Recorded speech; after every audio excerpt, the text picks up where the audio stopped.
میرا نام آسمہ ہے اور میری عمر 21 سال ہے۔ میرا تعلق ایک مذہبی گھرانے سے تھا جہاں ہم پر کافی پابندیاں عائد تھیں۔ ابا ہر معاملے میں ہمارے ساتھ سختی برتتے تھے۔ جب میں جوان ہوئی تو میرے رشتے آنے شروع ہو گئے۔ ہم 2 ہی بہنیں تھیں اور میں بڑی تھی اور خوبصورتی میں بھی نمایاں تھی، اس لیے میرے لیے ایک سے بڑھ کر ایک رشتے آئے، مگر ابا کا کہنا تھا کہ وہ میرا رشتہ کسی نیک اور دیندار انسان سے ہی کریں گے۔ ایک دن ابا نے بتایا کہ ان کے مرحوم دوست کا بیٹا جو بہت نیک اور شریف ہے ہماری بیٹی کے لیے رشتہ لانا چاہتا ہے۔ 2 دن بعد ایک بڑی عمر کی خاتون ہمارے گھر آئی اور بتایا کہ وہ اسی لڑکے کی ماں ہے۔ ان کی نیک دلی اور پردہ داری نے ابا اور اماں دونوں کو بہت متاثر کیا اور بالآخر میرا رشتہ طے ہو گیا۔ رخصتی کے وقت ابا نے مجھے سمجھایا کہ بیٹا، اپنے شوہر کی کوئی برائی لے کر ہماری دہلیز پر نہ آنا اور نہ ہی کسی سے اس کا کوئی عیب بیان کرنا۔ وہ تمہارا شوہر ہے اور تمہارا فرض ہے کہ اس کے عیبوں کی پردہ داری کرو اور اپنی خدمت سے اس کا دل جیتو۔ میں نے ابا کی نصیحت کو پلو سے باندھا اور آنکھوں میں بہت سے خواب سجائے اپنے نئے گھر چلی آئی۔ خدا گواہ ہے کہ میں نے کبھی کسی نامحرم پر نظر نہیں ڈالی تھی اور اپنے آپ کو ہمیشہ اپنے شوہر کے لیے سنبھال کر رکھا تھا، اور آج وہ رات تھی جس کا میں نے انتظار کیا تھا۔ کافی دیر بعد میرے شوہر یحییٰ کمرے میں آئے۔ وہ بہت خوبصورت اور جوان تھے اور مجھے لگا کہ ابا نے میرے لیے بہترین فیصلہ کیا ہے، لیکن مجھے کیا معلوم تھا کہ آگے کیا ہوگا۔ یحییٰ نے میرے ہاتھ میں ایک انگوٹھی پہنائی، مجھے ایک نظر دیکھا اور خاموشی سے وہاں سے چلے گئے۔ میں نے کچھ محبت بھرے جملوں کی توقع کی تھی، لیکن کچھ نہیں ہوا۔ ان کا انداز بہت عجیب تھا۔ تھوڑی دیر بعد وہ لباس تبدیل کر کے واپس آئے، مگر کچھ بے چین دکھائی دینے لگے اور کافی دیر کمرے میں ٹہلتے رہے۔ مجھے سمجھ نہیں آ رہا تھا کہ انہیں کیا ہوا ہے۔ میں پوچھنا چاہتی تھی لیکن ہمت نہیں ہو رہی تھی۔ پھر انہوں نے مجھے دیکھتے ہوئے کہا کہ آسمہ، اٹھو، لباس تبدیل کرو اور سو جاؤ۔ کب تک یوں ہی بیٹھی رہو گی؟ شادی کی پہلی رات اپنے شوہر کا ایسا برتاؤ میں نے کبھی سوچا بھی نہیں تھا۔ دل میں ان کے لیے طرح طرح کے خیالات آنے لگے، مگر میں خاموشی سے لیٹ گئی۔ حیرت کی بات تھی کہ نہ انہوں نے بستر پر میرے ساتھ لیٹنے کی کوشش کی اور نہ ہی مجھے چھوا، بلکہ وہ سکون سے صوفے پر جا کر سو گئے۔ اگلے دن جب میں اپنے میکے گئی تو دل میں آیا کہ اماں کو یحییٰ کے رویے کے بارے میں بتا دوں، لیکن پھر ابا کی نصیحت یاد آ گئی اور میں خاموش رہی۔ پورا دن وہاں گزار کر جب رات کو واپس سسرال پہنچی تو پہلی بار میرا سامنا میرے دیور سے ہوا۔ وہ 14 سال کا ایک بہت ہی خوبصورت بچہ تھا۔ میں نے فوراً اپنے چہرے پر دوپٹے سے نقاب کیا تو میری ساس ناراض ہو گئی اور کہنے لگی کہ میرا بچہ صرف 14 سال کا ہے، اتنا معصوم ہے، اس سے پردہ کرنے کی کیا ضرورت ہے؟ یہاں تم یہ ثابت کرنا چاہتی ہو کہ ہم بدکردار لوگ ہیں۔ ساس کی یہ بات سن کر میرے اذان خطا ہو گئے۔ میرا دیور بہت عجیب نظروں سے مجھے دیکھنے لگا۔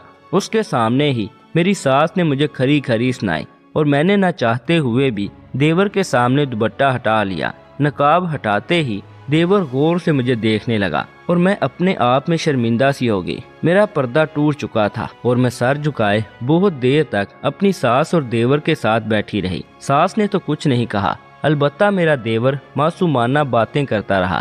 کچھ دیر بعد میں کمرے میں آئی تو دیکھا کہ یحییٰ پہلے سے ہی موجود تھے۔ مجھے دیکھ کر نہ ان کے چہرے پر مسکراہٹ آئی اور نہ ہی خوشی کا کوئی تاثر، بلکہ ان کے چہرے پر تو پریشانی ہی نظر آ رہی تھی۔ میں نے جھجکتے ہوئے پوچھا کہ یحییٰ، کیا آپ کو کوئی پریشانی ہے؟ انہوں نے مجھ پر ایک عجیب سی نظر ڈالی اور کہا کہ ہاں، میں پریشان ہوں، لیکن یہ ایسی بات ہے جو تمہیں بتانے والی نہیں۔ ان کے نرم انداز سے میری ہمت بڑھی تو میں ان کے قریب بیٹھ گئی اور محبت سے کہا کہ جو بھی بات ہے آپ مجھے بتا دیں، میں آپ کی بیوی ہوں۔ میری بات پر یحییٰ نے مجھے تجسس سے دیکھا اور کہنے لگے کہ نہیں بتاؤں گا، کیونکہ میں جانتا ہوں کہ تم اس حقیقت کو جان کر میرا ساتھ نہیں دو گی، بلکہ مجھے چھوڑ کر چلی جاؤ گی۔ اس لیے بہتر ہے کہ مجھ سے کوئی سوال نہ کرو۔ وہ اٹھ کر صوفے پر جا لیٹے، جس کا صاف مطلب یہ تھا کہ وہ مزید بات نہیں کرنا چاہتے اور نہ ہی آج بھی میرے ساتھ کوئی تعلق قائم کرنے کا ارادہ رکھتے ہیں۔ میں خاموشی سے پھر اپنی جگہ لیٹ گئی، لیکن اس بار دل میں بے چینی نے گھر کر لیا کہ ایسی کیا بات تھی جو وہ مجھ سے چھپا رہے تھے اور ہمارے تعلق کو بھی قائم نہیں کرنا چاہتے تھے۔ اگلی صبح گھر میں اتنی گرجدار آوازیں گونج رہی تھی کہ میں گہری نیند سے بیدار ہو گئی اور ان آوازوں نے میرے ہوش اڑا دیے۔ لگ رہا تھا جیسے گھر میں کوئی طوفان آ گیا ہو۔ میں جلدی سے دوپٹہ لپیٹتی کمرے سے نکلی تو یہ دیکھ کر حیران رہ گئی کہ میرے شوہر یحییٰ بہت بری طرح سے میرے دیور فائز کو مار رہے تھے اور ان کی ماں اپنے چھوٹے بیٹے کو بچانے کی کوشش کر رہی تھی۔ میں نے اپنی پوری زندگی میں بھی کبھی ایسا شدید جھگڑا نہیں دیکھا تھا، اس لیے میرے ہاتھ پاؤں کانپنے لگے۔ بڑی مشکل سے میری ساس نے 14 سالہ فائز کو یحییٰ سے بچایا اور یحییٰ غصے میں میرے چھوٹے دیور کو برا بلا کہہ کر گھر سے نکل گئے، جبکہ فائز بری طرح رو رہا تھا۔ میں قریب گئی اور معاملے کی حقیقت سمجھنے کی کوشش کی تو ساس نے مجھے جھٹک کر کہا، فساد کی جڑ تو اپنے کمرے میں جا، ساری لڑائی تیری وجہ سے ہی تو ہوئی ہے۔ میری ساس کی بات سن کر میں ہکا بکا رہ گئی، کیونکہ مجھے تو کچھ پتا ہی نہیں تھا کہ ہوا کیا ہے۔ میری آنکھ تو اسی شور شرابے سے ہی کھلی تھی، جبکہ رات تک تو سب کچھ نارمل تھا۔ پھر ساس مجھے کس بات کا الزام دے رہی تھی؟ فائز کے منہ سے خون نکل رہا تھا۔ میں نے پانی کا گلاس لا کر ساس کو دیا، شاید وہ غصے میں یحییٰ کی وجہ سے مجھے برا کہہ رہی ہوں، لیکن انہوں نے میرا ہاتھ جھٹک دیا۔ فائز روتے ہوئے اپنی ماں کے سینے سے لگا ہوا تھا اور میں الجھن میں اپنے کمرے میں واپس آ گئی۔ مجھے کچھ سمجھ نہیں آ رہا تھا کہ یہ سب کیا ہو رہا ہے۔ پہلے ہی میں یحییٰ کے رویے سے بد دل تھی اور اب ساس کا یہ رویہ، دونوں بھائیوں کے درمیان کیا ہوا تھا مجھے اس کا بھی علم نہیں تھا اور قصوروار مجھے ٹھہرایا جا رہا تھا۔ میں یحییٰ کی واپسی کا انتظار کرتی رہی، مجھے امید تھی کہ وہ خود ہی کچھ بتائیں گے۔ میں سارا دن کمرے میں بند ہو کر یہی سوچتی رہی کہ کوئی بڑا بھائی بلا وجہ چھوٹے بھائی کو اتنے برے طریقے سے نہیں پیٹ سکتا۔ یقیناً فائز کی کوئی بڑی غلطی ہوگی، لیکن پھر ساس مجھے کیوں قصوروار ٹھہرا رہی ہیں؟ یہ بات سمجھ سے باہر تھی۔ رات کے عشاء کے بعد یحییٰ واپس آئے تو مجھ سے کوئی بات نہیں کی۔ میں نے خود ہمت کر کے پوچھا کہ صبح کیا ہوا تھا؟ کوئی چھوٹے بھائی کو ایسے مارتا ہے کیا؟ فائز کی جو بھی غلطی ہو آپ اسے نرمی سے سمجھا سکتے تھے۔ یحییٰ نے میری طرف غصے سے دیکھا اور کہا کہ اگر تمہیں اس کی غلطی کا علم ہو جائے تو کبھی ایسی بات نہ کرو، آئندہ اس کی حمایت میرے سامنے مت کرنا، ورنہ مجھ سے برا کوئی نہیں ہوگا۔ اماں نے بھی اس کی بے جا حمایت کر کے اسے یہاں تک پہنچایا ہے، اگر دوبارہ اس کی حمایت کی تو تمہیں تمہارے گھر واپس بھجوا دوں گا۔ یحییٰ کی بات نے میرا دل توڑ دیا۔ وہ کتنی آسانی سے مجھے واپس بھیجنے کی بات کر رہے تھے، جبکہ میں نے کوئی غلط بات تو نہیں کی تھی۔ اب میں بھی گھر کا فرد تھی اور یہاں کے معاملات کو جاننے کا مجھے پورا حق تھا۔ یحییٰ جب سونے کے لیے صوفے پر لیٹے تو کہنے لگے کہ کبھی بھی فائز کے پاس مت جانا اور نہ ہی اس سے کوئی بات کرنا۔ وہ خود تو سو گئے مگر میری آنکھوں سے نیند کوسوں دور چلی گئی۔ میں سوچ میں ڈوب گئی کہ ایک معصوم سے بچے سے ایسا کیا بیر ہو گیا تھا جو وہ اس کے دشمن ہی بن گئے تھے۔ میرا کوئی بھائی نہیں تھا اور فائز کو دیکھ کر مجھے وہ اپنے چھوٹے بھائیوں جیسا ہی محسوس ہوتا تھا، مگر یحییٰ بڑے ہی بے رحم نکلے تھے۔ وہ نہ تو مجھ پر رحم کھانے کو تیار تھے اور نہ ہی اپنے بھائی پر۔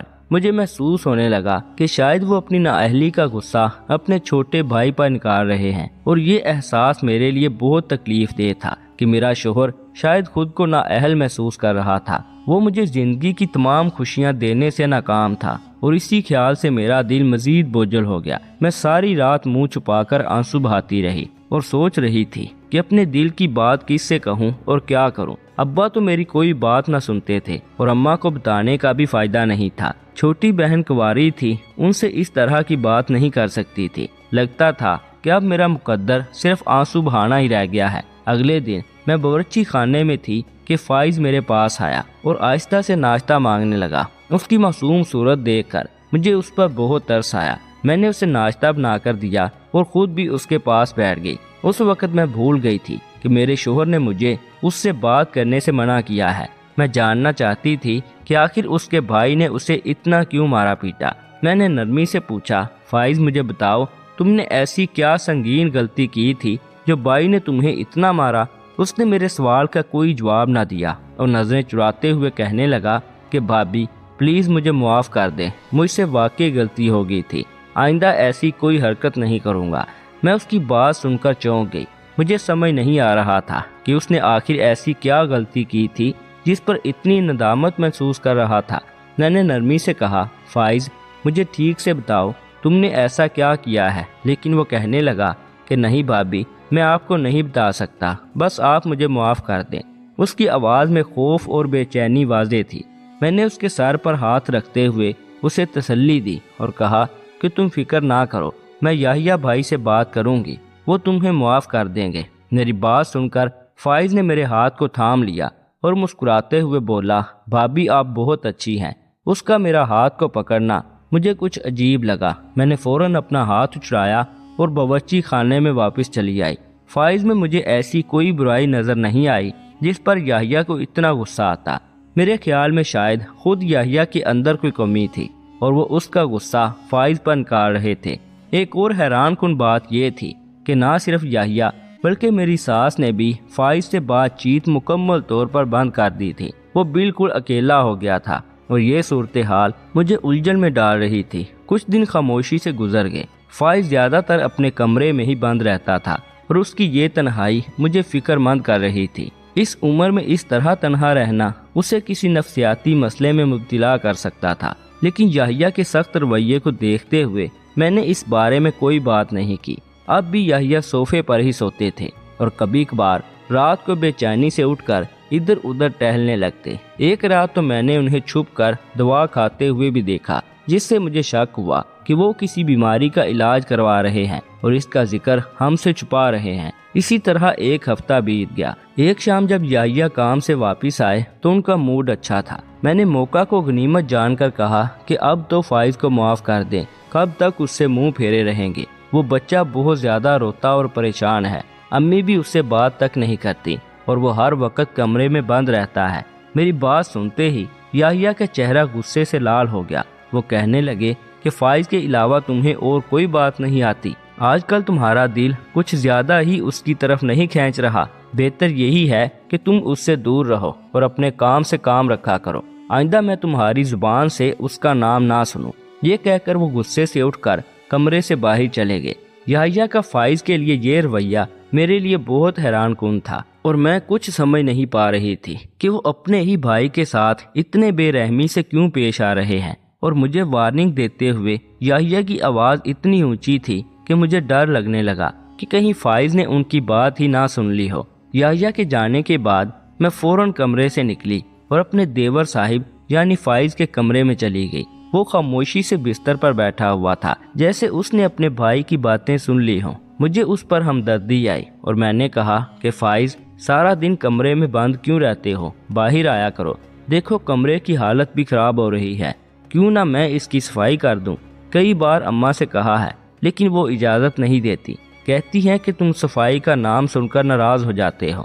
میری بات سن کر وہ ہلکا سا مسکرایا اور کہنے لگا کہ بھابھی، آپ کو کمرے کی صفائی سے متعلق فکر کرنے کی کوئی ضرورت نہیں، میں اپنا کام خود کر لوں گا۔ میں نے دیواروں پر جالے دیکھے اور طنزیہ انداز میں کہا کہ ہاں، دیکھ رہی ہوں کہ کیسے صفائی کرتے ہو، چلو باہر نکلو، میں تمہارا کمرہ صاف کر دیتی ہوں۔ مگر اس نے فوراً انکار کر دیا اور کہنے لگا کہ کوئی ضرورت نہیں، میں کل خود کر لوں گا، آپ جائیں، بھائی جلد ہی واپس آئیں گے اور آپ کو یہاں دیکھ کر غصہ کریں گے۔ اس کی بات صحیح تھی، تو میں نے کہا کہ چلو، کل میں تمہارا کمرہ صاف کر دوں گی۔ مگر اگلے دن اس نے خود ہی اپنے کمرے کی صفائی کر لی اور ہر چیز کافی اچھی طرح صاف کر دی تھی۔ ہماری شادی کو 1 مہینہ ہو چکا تھا، لیکن اس دوران جو بات بدلی نہیں وہ یحییٰ کا فائز کے لیے رویہ تھا۔ وہ اب بھی اس سے ناراض ہی رہتے تھے اور مجھے یہ سمجھ نہیں آ رہا تھا کہ ایسی کون سی بات تھی جو انہیں اتنا غصہ دلا رہی تھی۔ میں بھی اب تنگ آ کر خاموش ہو چکی تھی۔ ایک رات میں نے یحییٰ سے کہا کہ آپ کب تک مجھ سے دور سوتے رہیں گے؟ کیوں مجھے میرے بیوی ہونے کا حق نہیں دے رہے؟ جو بھی بات ہے مجھے صاف صاف بتا دیں۔ میری بات پر وہ غصے میں آ گئے اور کہنے لگے کہ یہ کیسی باتیں کر رہی ہو؟ تمہیں کیا لگتا ہے میں کیوں تمہارے قریب نہیں آ رہا؟ وہ غصے میں جوتے پہن کر کمرے سے باہر نکل گئے اور کہنے لگے کہ اب صبح ہی لوٹوں گا، رات اپنے دوست کے پاس گزاروں گا، تمہارے کسی سوال کا جواب میرے پاس نہیں ہے۔ اس رات میں نے سمجھ لیا تھا کہ وہ مردانہ کمزوری کا شکار ہیں اور شاید یہی وجہ ہے کہ وہ اس بات کو چھپانے کی کوشش کر رہے ہیں۔ میں بہت دیر تک اپنے کمرے میں بیٹھی روتی رہی۔ جب دل کا بوجھ کچھ کم ہوا تو اپنے آنسو صاف کیے اور کمرے سے باہر نکل آئی۔ چلتے ہوئے میری نظر فائز کے کمرے کے دروازے پر پڑی، جہاں سے ہلکی سی روشنی چھین کر باہر آ رہی تھی۔ شاید وہ رات گئے جاگ رہا تھا۔ میں نے بے خیالی سے دروازے پر ہاتھ رکھا تو وہ کھل گیا، شاید اندر سے لاک نہیں تھا۔ اندر جاتے ہی جو منظر میں نے دیکھا اس پر مجھے اپنی آنکھوں پر یقین نہیں آیا۔ میرا 14 سالہ دیور یہ کیا گھٹیا پن کر رہا تھا۔ جب دیور کی اچانک مجھ پر نظر پڑی تو وہ چونک اٹھا۔ شاید اسے بالکل بھی اندازہ نہیں تھا کہ میں یوں اچانک اس کے کمرے میں آ جاؤں گی۔ وہ فوراً کہنے لگا، بھابی آپ یہاں کیا کر رہی ہیں؟ میں نے غصے میں آ کر اس کے منہ پر ایک زوردار تھپڑ مارا اور کہا کہ یہ بتاؤ کہ تم کیا کر رہے ہو؟ وہ گھبرا گیا اور روتے ہوئے بولا، کچھ نہیں، میں تو بس یہ دیکھ رہا تھا کہ آپ اور بھائی رات کو کمرے میں کیا کرتے ہیں۔ اس کی بات سن کر میرا دماغ چکرا سا گیا۔ میں نے سختی سے کہا کہ تمہارا دماغ تو ٹھیک ہے، تم اپنے شادی شدہ بھائی اور بھابھی کے کمرے میں جھانک رہے ہو، وہ بھی دیوار میں سوراخ کر کے۔ کیا تمہاری اماں اور بھائی کو اس بات کا علم ہے؟ میری بات پر اس کے چہرے کا رنگ اڑ گیا اور اس نے جواب دیا، ہاں بھائی اور اماں کو معلوم ہے، اسی وجہ سے بھائی نے مجھے اس دن مارا تھا اور مجھ سے بات بھی نہیں کرتے۔ انہیں پتا ہے کہ میں کبھی کسی سوراخ سے جھانکتا ہوں تو کبھی دروازے سے۔ میں کیا کروں، اپنی عادت سے مجبور ہوں۔ میرا دل کرتا ہے کہ آپ دونوں کو چھپ چھپ کر دیکھوں اور پتہ چلاؤں کہ شادی کے بعد کیا ہوتا ہے، کیونکہ میں نے اپنے دوستوں سے شادی سے متعلق بہت کچھ سن رکھا ہے اور میں بے چین رہتا ہوں۔ ننھے دیور کی ان عجیب و غریب باتوں کو سن کر میں نے اپنا سر پکڑ لیا۔ میں سوچ بھی نہیں سکتی تھی کہ 14 سال کا بچہ ایسی حرکتیں بھی کر سکتا ہے۔ شاید اسی وجہ سے میرا شوہر یحییٰ فائز سے اتنا ناراض تھا۔ وہ اسے سمجھا کر تھک چکا تھا اور کئی بار اس کی خوب سرزنش بھی کر چکا تھا، لیکن اس کے باوجود کوئی تبدیلی نہیں آئی تھی۔ اس دوران میری ساس کمرے میں داخل ہوئی اور حیران ہو کر پوچھا، بہو تم اتنی رات کو یہاں کیا کر رہی ہو؟ میں نے ان کی طرف دیکھا اور سخت لہجے میں کہا، کیا آپ کے بیٹے نے ہمارے کمرے میں جھانکنے کے لیے سوراخ کیا ہے؟ کہ آپ کو اس کی عادتوں کا علم نہیں ہے؟ آپ تو ہمیشہ ہر بات کا الزام مجھ پر ہی لگاتی رہی ہیں۔ میری بات سن کر میری ساس کی آنکھوں میں آنسو آ گئے اور انہوں نے کہا کہ کیا کروں، بیوہ عورت ہوں، یہ 2 ہی بیٹے ہیں جو میرے بڑھاپے کا سہارا ہیں۔ بڑا بیٹا تو دیندار اور نیک بن گیا ہے، لیکن فائز نہ جانے کن بری صحبتوں میں پڑ گیا ہے کہ بالکل آوارہ ہو چکا ہے۔ میں نے بھی اسے بہت بار سمجھایا مگر یہ کسی طرح بھی سدھرنے کا نام نہیں لیتا۔ اسی لیے میں تمہیں اس سے دور رکھنا چاہتی تھی اور اسی لیے تمہیں برا بھلا کہتی تھی تاکہ تم اس سے دور رہو، مگر تم نے اس سے ہمدردی کر لی۔ انہوں نے مزید کہا کہ جب تم رخصت ہو کر یہاں آئی تھی تو اتفاقاً یحییٰ فائز کے کمرے میں چلا گیا تھا اور اسی وقت اس نے دیکھا کہ فائز دیوار کے سوراخ سے تمہارے کمرے میں جھانک رہا ہے۔ یحییٰ نے اسے بہت سمجھایا مگر یہ باز نہیں آیا۔ پھر ایک دن یحییٰ نے اسے دروازے کے نیچے سے جھانکتا ہوا پکڑ لیا اور اس دن اسے خوب مارا۔ میں نے بھی لاکھ سمجھایا لیکن یہ اپنے برے طریقوں سے باز نہیں آتا۔ مجھے ڈر ہے کہ کہیں یحییٰ اسے گھر سے ہی نہ نکال دے۔ میری ساس نے روتے ہوئے میرے آگے ہاتھ جوڑ دیے اور کہنے لگی کہ بہو میں اولاد کی محبت کے ہاتھوں بہت مجبور ہوں۔ ماں ایسی ہی دیوانی ہوتی ہے، کیا کروں؟ میں ان دونوں کو خود سے الگ نہیں کر سکتی، پلیز تم ہی کوئی راستہ نکالو جو یہ سارا معاملہ حل ہو جائے۔ پھر میں نے بہت محبت سے فائز کو سمجھایا کہ وہ آئندہ ایسی کوئی حرکت نہ کرے۔ میں خود اس کے اسکول گئی اور اس کے پرنسپل سے بات بھی کی کہ اس کی صحبتیں ختم کروائیں، خراب لڑکوں سے اسے دوری پر رکھیں۔ مزید میں نے اپنے چھوٹے دیور کے ہاتھوں سے موبائل فون بھی لے لیا اور ان سختیوں کی بدولت وہ تھوڑا سا گھبرا گیا اور اس میں آہستہ آہستہ تبدیلی آنا شروع ہو گئی۔ مزید میں نے اسے ایک اچھے مدرسے کی تلاش کر کے یحییٰ کے ذریعے اسے وہاں بھی داخل کروا دیا، جہاں مولوی صاحب نے اسے دین دنیا کے بارے میں اور غلط صحیح کی ایسی تمیز سکھائی کہ فائز کے اندر دنوں میں تبدیلی آنا شروع ہو گئی اور اس آتی تبدیلی کو یحییٰ نے بھی محسوس کیا۔ اور پھر ایک شام یحییٰ خود ہی میرے پاس آ کر بیٹھے اور میرا ہاتھ پکڑ کر اپنے رویے کی معافی مانگنے لگ گئے۔ وہ کہنے لگے کہ میں بھائی کی وجہ سے مجبور تھا اور اسی ڈر سے تمہارے قریب نہیں آیا کہ میرا بھائی ہمارے کمرے میں جھانکتا تھا۔ میں تمہیں یہ بات بتاتا تو شاید تم مجھے چھوڑ کر چلی جاتی۔ بس تم سے میرا غلط رویہ رکھنے اور تجھ سے دوری رکھنے کا سبب یہی خوف تھا۔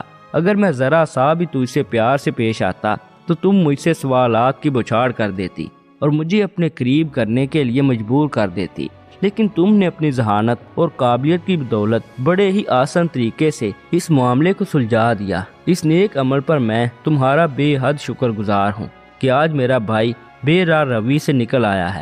پھر میں نے بڑی محبت سے یحییٰ کے دونوں ہاتھوں کو پکڑ کر ان پر بھروسہ دے دیا، کیونکہ میں بھی جانتی تھی کہ ایک بھائی اپنے بھائی کی محبت میں کس قدر مجبور ہوتا ہے، اور آج تک آپ نے جو کچھ بھی کیا تھا وہ ہم دونوں اور اپنے چھوٹے بھائی کی بھلائی کے لیے ہی کیا تھا۔ دوستو، اس کہانی میں ایک سبق ہے کہ نہ جانے ہم کیوں لاپرواہی سے کام لیتے ہوئے اپنے ناسمجھ بچوں کے ہاتھوں میں بے دھڑک موبائل فون تھما دیتے ہیں۔ میں یہ حقیقت بھی تسلیم کرتا ہوں کہ موبائل جیسی حیران کن ٹیکنالوجی ہمارے لیے بے حد فائدہ مند ہے، اور تعلیمی سلسلے میں بھی اس ٹیکنالوجی نے بہت بڑا انقلاب برپا کیا ہے، لیکن اس موبائل کا استعمال فوائد کی نسبت کافی زیادہ نقصان دہ بھی ہے، اور ہمارے بچوں کے اخلاق کی تباہی کا سارا الزام ہم موبائل اور انٹرنیٹ پر بھی نہیں ڈال سکتے۔ اس کے علاوہ بھی ہم اپنے بچوں کی دوستیوں اور اس کی صحبت پر بھی نظر نہیں رکھتے۔ ایک بچہ جب بھی غلط کاریوں کی جانب مائل ہوتا ہے تو اس میں اس کی صحبت اور برے دوستوں کا بہت بڑا ہاتھ ہوتا ہے، اور اگر ہم ایک بچے کے بگڑنے کی وجوہات کا نچوڑ نکالیں تو سب سے زیادہ قصوروار اس کے بڑے یعنی والدین ہوتے ہیں، جو اپنے بچوں کی پرورش کے بارے میں لاپرواہی سے کام لیتے ہیں، اور تبھی ایک بچے کے غلط راستے پر چلنے کی ابتدا ہوتی ہے۔ اور جب تک ہمیں اپنی لاپرواہی کا احساس ہوتا ہے تو تب تک بہت تاخیر ہو چکی ہوتی ہے، کیونکہ پھل اپنے موسم میں اور بات موقع پر ہی اچھی لگتی ہے۔ لہٰذا ہر وقت آپ اپنی آنکھیں اور کان کھلے رکھا کریں، پھر یہ نہ ہو کہ آپ کی ذرا سی بھی لاپرواہی سے موقع آپ کے ہاتھوں سے نکل جائے۔